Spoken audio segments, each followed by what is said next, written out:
Lorry driver की पत्नी आलू समोसा की सफलता। देव नाम का एक लॉरी ड्राइवर लॉरी चलाकर अपने परिवार का पालन पोषण करता था। उसकी पत्नी कला घर संभालती थी। इनके दो बच्चे थे, नितिन और दिव्या। एक दिन दोनों बच्चे स्कूल के लिए तैयार हो रहे थे। Bye mummy, bye daddy. अच्छा माँ, पापा, हम स्कूल जा रहे हैं। कला अपने दोनों बच्चों को बाय बोलते हुए कहती है। बाय बच्चों, संभल कर जाना। बच्चे स्कूल के लिए निकल जाते हैं।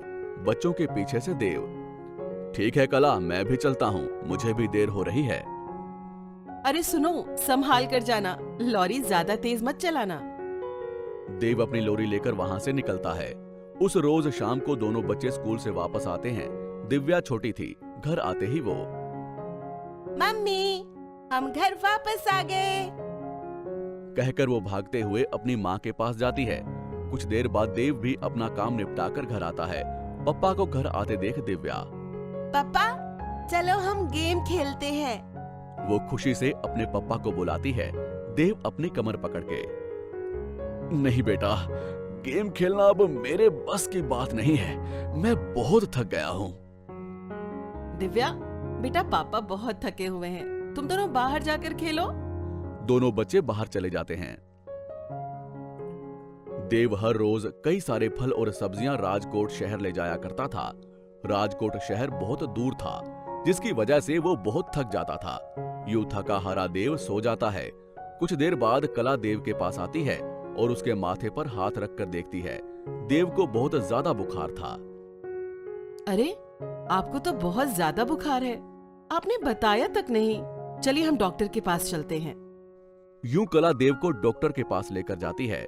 डॉक्टर देव को देखकर, तुम ड्राइवर हो, जिसके चलते तुम्हें ज्यादा वक्त बैठना पड़ रहा है, जिसकी वजह से तुम्हारी रीढ़ की हड्डी पर ज्यादा दबाव पड़ा और तुम्हें बुखार आ गया। हाँ, एक और बात, तुम ये ड्राइवर की नौकरी फौरन छोड़ दो, नहीं तो आगे जाकर तुम्हारे लिए ये नुकसानदेह होगा। अब तुम्हें 1 महीने तक घर पर ही आराम करना होगा। देव की तबीयत ज्यादा खराब होने की वजह से वो घर पर ही आराम कर रहा था। उसी दौरान घर चलाना भी बहुत मुश्किल हो रहा था। एक दिन देव कला से, कला, मेरी कमाई रुक गई है, घर कैसे चलेगा, मेरी कुछ समझ में नहीं आ रहा है। मैं भी वही सोच रही हूँ कि क्या करूँ जिससे हमारी आमदनी फिर से शुरू हो जाए। कि इतने में दोनों बच्चे स्कूल से वापस आते हैं। माँ, खाने के लिए कुछ दो ना माँ। कला अपने दोनों बच्चों के लिए फटाफट से गर्मा गर्म आलू के समोसे बनाकर देती है। वो खाकर, माँ, तुम्हारे हाथ से बने समोसे बहुत ही स्वादिष्ट हैं। मैं बिना रुके 10 समोसे आसानी से खा सकता हूँ। हाँ माँ, अगर तुम्हारे ये समोसे बेचोगी ना, तो हमारा सारा गांव हमारे पास ही आकर समोसे खरीदेगा। इतने स्वादिष्ट है ये समोसे। दिव्या की बातें सुनकर तुरंत कला को एक ख्याल आता है। सुनिए, दिव्या ने बहुत बड़ी बात कह दी है। आप बिल्कुल भी घर की चिंता मत करो। आज से हम आलू के समोसे का व्यापार करेंगे और हमें कोई परेशानी भी नहीं होगी। यूं वो तुरंत ठेले पर आलू समोसे बनाकर बेचने लगती है। कला को गांव में नए से आलू समोसे बनाकर बेचता देख लोग उसके पास आकर आलू समोसे खरीद कर खाने लगे। गोपी नाम का आदमी आलू समोसे खाकर, अरे भाभी, भाई की तबीयत ठीक नहीं है और तुमने बहुत ही अच्छा व्यापार शुरू किया है। समोसे बहुत ही स्वादिष्ट हैं। आज से तुम्हारे घर में कोई परेशानी नहीं होगी। वहीं पास में खड़ा कृष्णा, अरे भाई, जो पत्नी अपने पति के मुश्किल वक्त में उसका साथ दे, जैसे भाभी ने देव भैया का साथ दिया है, तो उस घर में क्या परेशानी हो सकती है।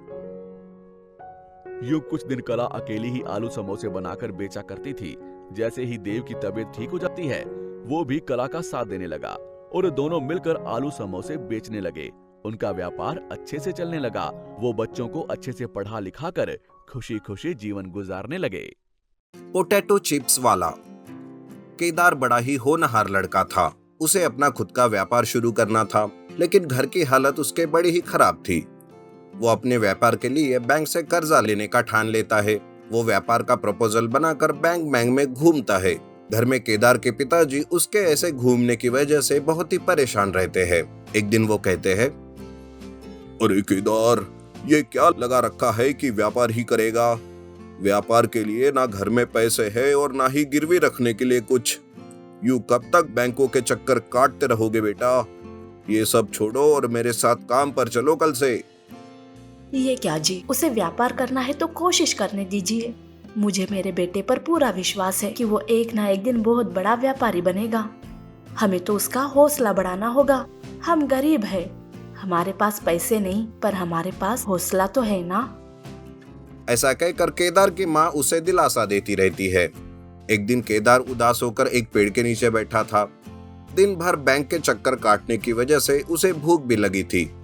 तभी वहां सुधाकर नाम का पोटैटो चिप्स वाला आता है। पोटैटो चिप्स ले लो, पोटैटो चिप्स।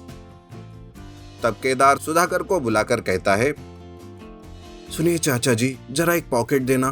कितने का है ये पॉकेट? बेटा 10 रुपए का है ये लो। केदार उसे 10 रुपए देकर पोटैटो चिप्स खरीद कर खाने लगता है। उसे उन पोटैटो चिप्स का स्वाद बहुत ही पसंद आता है। थोड़ी देर बाद केदार को फिर से रास्ते में सुधाकर दिखाई देता है। वो बचे हुए पोटैटो चिप्स को गरीब लोगों में बांट रहा था। तब केदार सुधाकर के पास जाकर कहता है, अरे चाचा जी, आप ये इतने अच्छे चिप्स गरीबों में क्यों बांट रहे हो? अरे बेटा, ये तो मेरा रोज का काम है। शाम तक जितने भी चिप्स बच जाते हैं, मैं वो फेंकने की बजाय गरीबों में बांट देता हूँ। दूसरे दिन फिर से अपने हाथों से फ्रेश चिप्स बनाकर बेचता हूँ। केदार सुधाकर की ये बात सुन के बहुत ही प्रभावित होता है। रात भर वो इसी सोच में रहता है, मैं मेरा व्यापार ऐसे छोटे छोटे व्यापार से बड़ा कर सकता हूँ। इसके लिए तो ज्यादा पैसों की भी जरूरत नहीं पड़ती। मैं कल ही चाचा जी से बात करता हूँ। मेरे पास पोटैटो चिप्स का व्यापार करने का अच्छा आइडिया आया है। ये सोचकर दूसरे दिन केदार सुधाकर के घर जाता है। सुधाकर घर में अपने हाथों से चिप्स बना रहा था। घर के बाहर तक चिप्स की महक आ रही थी। तब केदार सुधाकर से कहता है, चाचा जी, मेरे पास एक बहुत ही अच्छा आइडिया है, जिससे आपको यूं घूम घूम कर पोटैटो चिप्स बेचना नहीं पड़ेगा और हम हमारा व्यापार बड़ी ऊंचाई पर ले जा सकते हैं। बस आप चिप्स बना कर दीजिए और जितना भी मुनाफा आता है उसमें 10% मुझे दीजिए। इस तरह सुधाकर भी केदार की बात मानता है। केदार पहले दिन चिप्स के पॉकेट गांव में हर एक जगह पर बेचता है। उस दिन पूरे चिप्स पॉकेट बिक जाते हैं। सुधाकर 10% के हिसाब से उसे पैसे देता है। उस दिन के जितने भी पैसे मिलते हैं, उन पैसों से वो चिप्स के लिए अच्छी पॉकेट खरीदता है। दूसरे दिन उन पॉकेट्स में चिप्स भरकर वो एक दुकान में जाता है और उस दुकान के मालिक से कहता है, सुनिए दुकानदार साहब, ये मेरे चिप्स के पॉकेट है। आप इसे अपने दुकान में बेचिए। समझिए कि ये सैंपल पीस है, मुझे इसके पैसे भी नहीं चाहिए। अरे भाई, यहाँ बड़े बड़े कंपनी के चिप्स पॉकेट कोई नहीं खरीद रहा, तो तुम्हारा ये चिप्स कौन खरीदेगा? लेकिन तुम इतना कह रहे हो, इसलिए मैं रखता हूँ, देखता हूँ कितना बिकता है या नहीं। ऐसा कहकर दुकानदार वो चिप्स के पॉकेट अपनी दुकान में रख लेता है। केदार दूसरे दिन फिर से उसी दुकान में जाता है। तब दुकानदार कहता है, अरे भाई, एक ही दिन में सारे के सारे चिप्स के पॉकेट बिक गए। लोगों को तुम्हारे चिप्स का स्वाद बहुत पसंद आया। तुम्हारे चिप्स की तो डिमांड बढ़ गई है। ये लो भाई पैसे और मुझे और ज्यादा चिप्स के पैकेट ला दो। बस केदार को भी यही चाहिए था। ये सुनकर केदार बहुत खुश हो जाता है और सुधाकर को सारी बात बताता है। सुधाकर अपने काम में हाथ बटाने के लिए एक मजदूर को रखता है। वो उन्हें चिप्स बनाना सिखाता है। केदार दुकान दुकान जाकर चिप्स के ऑर्डर लेने लगता है। देखते ही देखते उनका चिप्स का व्यापार तेजी से बढ़ने लगता है। कम लागत में बहुत ज्यादा मुनाफा होने लगता है और साल भर में ही केदार की पोटैटो चिप्स बनाने की फैक्ट्री शुरू हो जाती है, जिसकी डिमांड शहर से तो क्या विदेश से भी आने लगती है। इस तरह केदार सुधाकर को अपने साथ अपने बड़े घर में रखता है। उसके माँ बाप भी केदार की इस तरक्की से बहुत खुश हो जाते हैं।